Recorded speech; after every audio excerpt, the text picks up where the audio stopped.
In 1932, the Great Emu War began. World War I had just ended, and Australian military veterans were given farmland for their efforts. The dream was finally coming true.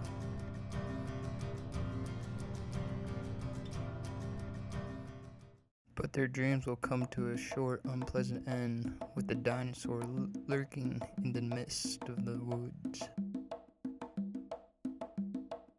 Emus by the thousands lurked around the landscape of the Australian Westlands, looking for kills, food, and human families to stalk and kill.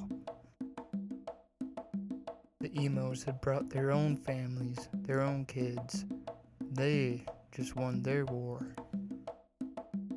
The emos arrived 20,000 deep, ready to kill anyone in his path. Running twice as fast as a human, standing 6 foot tall, 130 pounds. Death was in the air. Emos send their top dog Ralph, looking to negotiate, looking for food, looking for anything that'll feed his family.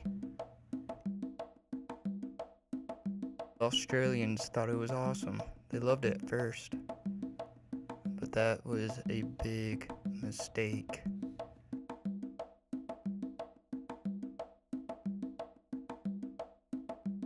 Simon launches a surprise attack, sending 10,000 emus straight towards the farmland, destroying everything in their path. They went in with their families, their kids, their daughters. They stood together. They fought together. They were unstoppable. The once great Australian farmland of the West, once amazing, once beautiful, full of life, had been burnt to the ground. Everything had been eaten. The farmers had nothing they could do. What are they gonna do? The attacks went on through the night, into the next day, into the next week, until there was almost no farms left for the emus to eat. This is when the veteran Australian military men had to come together to defeat their biggest enemy yet.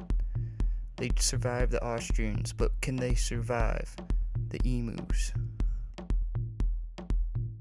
Confidence remained low for the Aussies. They had no plans, no ideas. Everything they worked for has been gone. They couldn't do anything.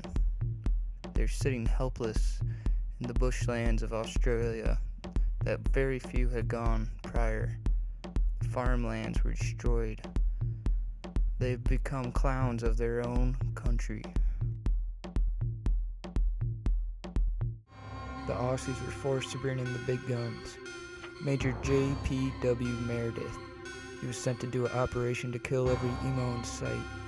He did not like them at all, and the Australians were so excited.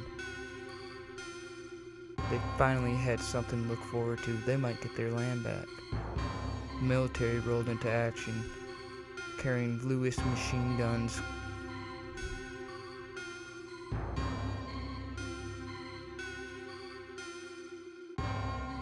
Morale was quite high at this time. They had counted their chickens before they had hatched. They believed that JPW knew what he was doing, knew how to kill emus, and was a military expert. But will that be true? The Australians have a crikey day? No, they will not. Special Force emus arrive on scene to take lead of the operation and continue the decimation of the Australian farmland. Emus were native to this land, knew every nook and cranny, knew how to avoid all the Australian technology. They've been fighting war on these lands